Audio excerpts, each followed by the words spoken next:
हम बचपन से ही देखते आए थे कि हमारे बराबर वाले घर में 5 बहनें और 3 भाई रहते थे। उनकी वालिदा का इंतकाल हो चुका था, जबकि वालिद का बाद में हुआ जब हम बड़े हो चुके थे।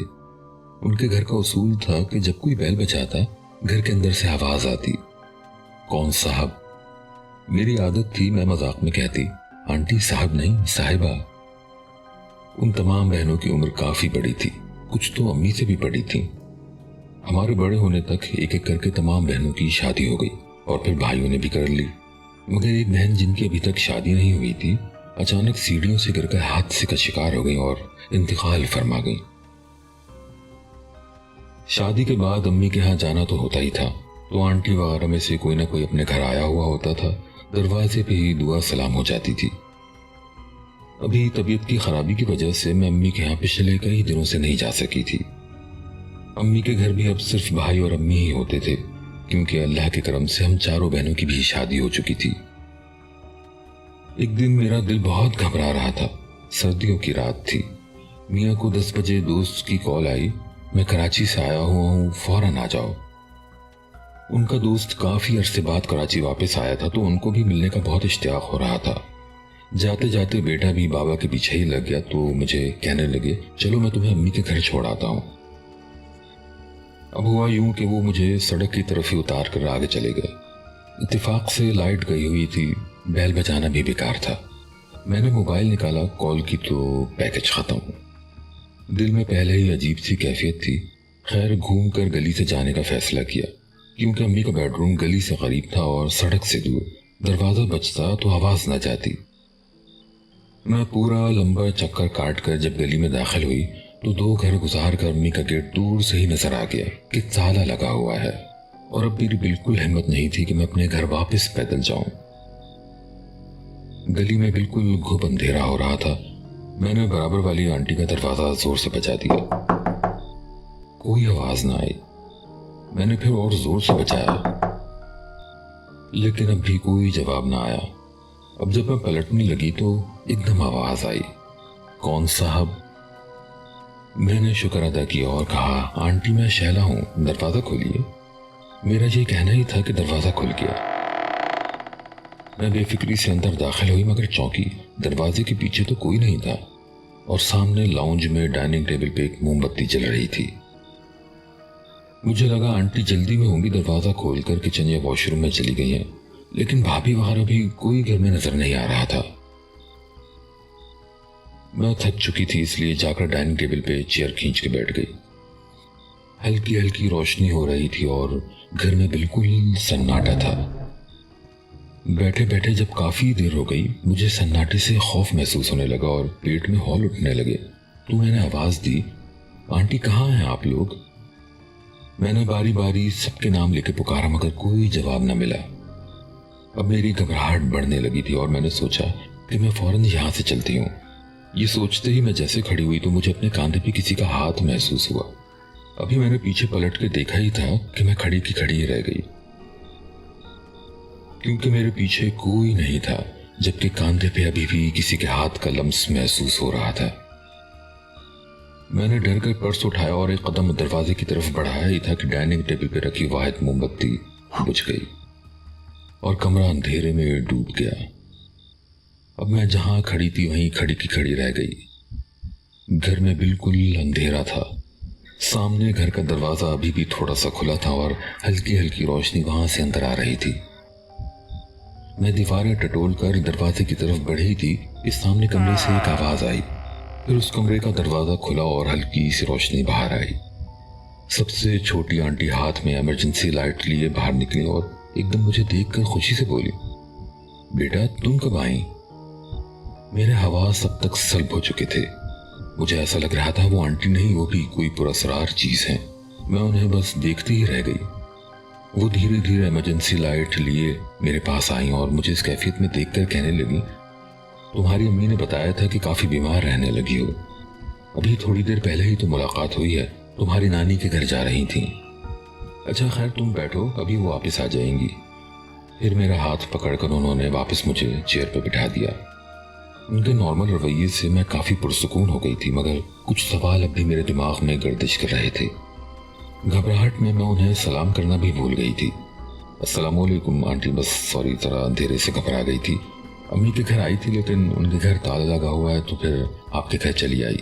आप कैसी हैं और बाकी सबका क्या हाल है?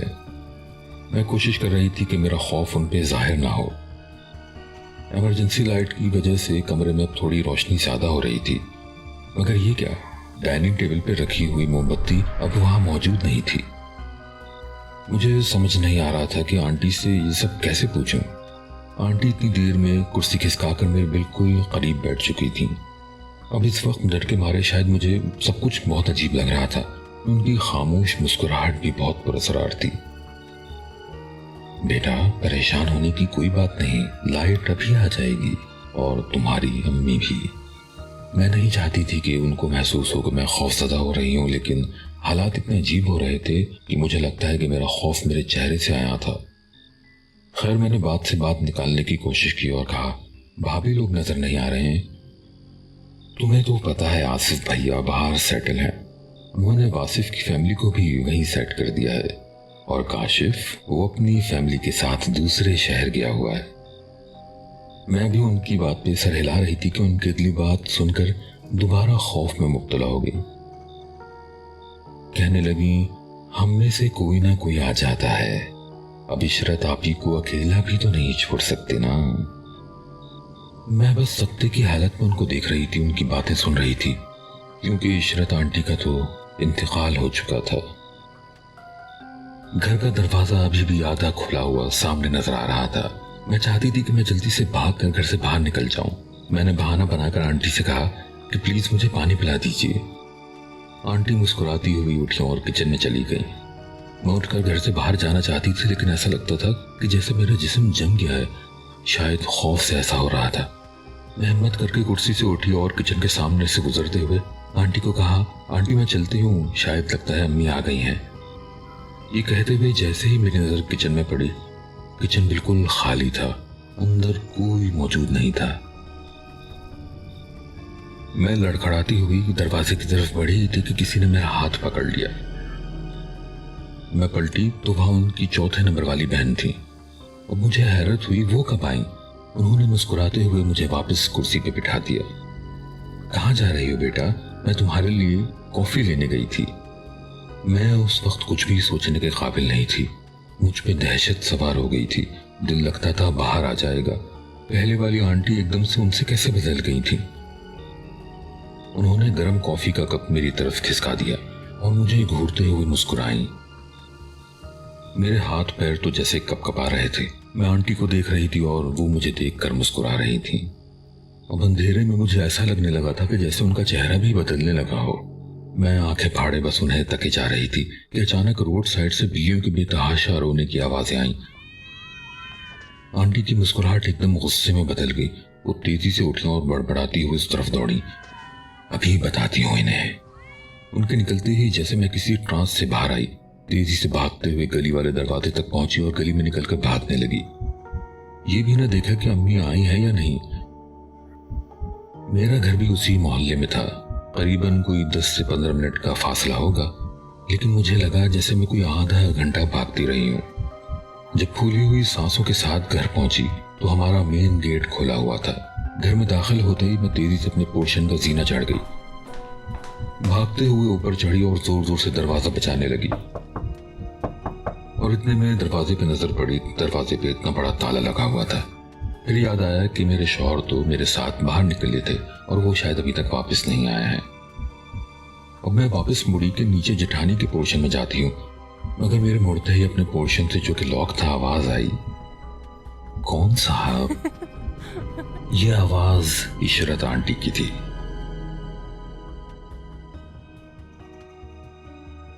जब मेरी आंख खुली तो मैं बिस्तर पे लिटी हुई थी। इधर उधर नजरें दौड़ाई तो अंदाजा हुआ कि मैं जेठानी के पोर्शन में हूँ। मेरी जेठानी, मेरे शौहर और मेरा बच्चा मेरे पास ही खड़े हुए थे। मेरे शौहर मेरा हाथ थामे मुझे मुसलसल तसल्ली दे रहे थे। उन लोगों को लग रहा था कि मैं चक्कर आने की वजह से सीढ़ियों से गिर गई हूँ। उनको देखते ही मुझे रोना आ गया। मैं बेतहाशा रोने लगी। वो मुझे रोता देखकर बहुत घबरा गए थे। उन्होंने उठाकर मुझे बिस्तर पे बिठाया और तसल्ली देने लगे। फिर मैंने हिचकियों से रोते हुए उन्हें सारी कहानी सुना डाली। मोहल्ला एक होने की वजह से वो भी उस फैमिली को जानते थे। उनकी अगली बात ने मुझे हैरान कर दिया। तुम्हें मालूम है कि तुम 2 माह से अपनी अम्मी के घर नहीं गई हो, और तुम्हें शायद इस वजह से ये मालूम नहीं हो सका कि आसिफ भाई लोग 2 माह पहले ही घर खाली करके जा चुके हैं। मैं उन्हें हैरत और खौफ से देख रही थी कि अगर घर खाली था तो मेरे साथ ये सब क्या हुआ। उस वक्त तो मेरे शौहर भी ज़हनी तौर पे बहुत उलझ गए थे। फिर वक्त उन्होंने मुझे सुकून की दवा देकर सुला दिया और खुद भी सो गए। मैं अपनी नींद पूरी करके अगली दोपहर 2 बजे उठी। इतने में शौहर भी नमाज पढ़कर वापस आ गए थे। मेरे पास बैठते हुए मुझे तसल्ली देने लगे। कहने लगे, मैंने इमाम साहब से तमाम मामला डिस्कस किया। शाम में बेटे को छोड़कर अम्मी के घर चलेंगे। शाम होते ही उन्होंने अम्मी को कॉल की कि शहला की तबीयत ठीक नहीं है, आप दरवाजे पे आकर ले जाए, मैं थोड़ी देर में आता हूँ।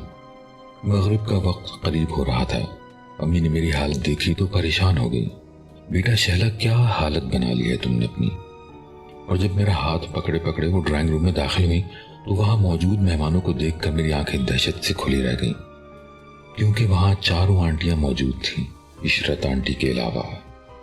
बेटा शहला, यहाँ बैठो, हम कब से तुमसे कुछ कहना चाह रहे थे और तुम हो के सुनती ही नहीं हो। लेकिन मेरे कदम तो वहीं जकड़ गए थे। मुझे शदीद चक्कर आ रहे थे।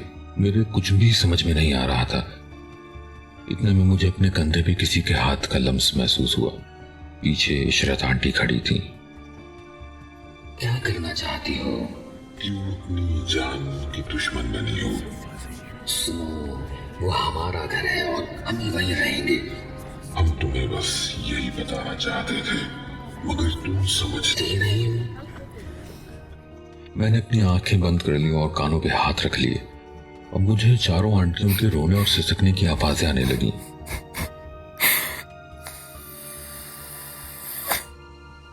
इतने में दरवाजे पे दस्तक की आवाज हुई और मेरे मुंह से बेख्तियार निकला, कौन साहब। मेरी आंख खुली तो मैं अम्मी के घर बिस्तर पे लेटी हुई थी। मेरे एक तरफ अम्मी कुछ पढ़ रही थी और मुसलसल रो रही थी। दूसरी तरफ पैरों के पास कुर्सी पे शौहर बैठे थे, जो मुझे होश में आता देखकर मेरे पास आ गए। थोड़ी ही दूर कुर्सी पे इमाम साहब ने पानी में कुछ दम करके मेरे शौहर को दिया और उन्होंने मुझे थोड़ा सा उठाकर वो पानी पिलाया। मैं इस बात पे यकीन नहीं कर पा रही थी कि मैं जिंदा हूं। मेरी कैफियत देखकर अम्मी ने रोते हुए मेरा सर अपनी गोद में रख लिया और फिर से रोने लगी। मेरे शौहर ने उन्हें भी पानी दिया। फिर शौहर ने बताया कि जैसे ही वो इमाम साहब के साथ घर में दाखिल हुए, उन्हें मेरी चीख सुनाई दी और जब वो भागकर कमरे में दाखिल हुए तो मैं कुर्सी पे बेहोश पड़ी थी। इमाम साहब उठे और मेरे पास आके बैठ गए। मुझ पे कुछ पढ़ के दम करते रहे। फिर कहने लगे, आसिफ भाई की बहनोई मेरे पास पिछले हफ्ते आए थे। वो लोग ये घर बेचना चाहते हैं, मगर कुछ ना कुछ ऐसा होता है कि जो भी इस घर को देखता है मना कर जाता है। मैं उनके कहने पे ये घर चेक कर चुका हूँ। मैंने खुद दरवाजे पे कौन साहब की आवाज सुनी है। यहाँ असरात के मामलात हैं बेटा, जो पहले भी थे, मगर आसिफ भाई की बहनें पढ़ाई का ख्याल रखती थी, जिसका बाद में भाभी वगैरह ने ख्याल नहीं किया और असरात मजबूत होते चले गए। आप बेफिक्र रहिए, मैंने आपका और इस घर का हिसार कर दिया है। होता है कभी कभी असरात अपना आप जाहिर करने के लिए इंसानी वजूद का सहारा लेते हैं, मगर आपकी खुशनसीबी ये है कि आप माशाल्लाह दुआ और इशार बांध कर निकलती हैं। अल्लाह के कलाम के आगे कोई शैतानी ताकत कुछ नहीं कर सकती। वो सिर्फ आपको खौफजदा कर सकते हैं। उसके बाद वो दम किया हुआ पानी और कुछ आयतें बताकर वापस चले गए।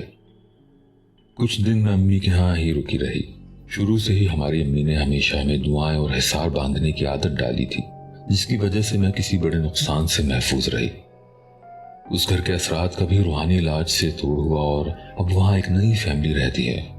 लेकिन ये वाकया मेरी जिंदगी पे ऐसा असरअंदाज हुआ है कि मैंने काफी अरसे तक किसी के घर की बैल बजाई, ना दरवाजे पे दस्तक दी, इस डर से कि कहीं अंदर से ये आवाज ना आ जाए, कौन साहब।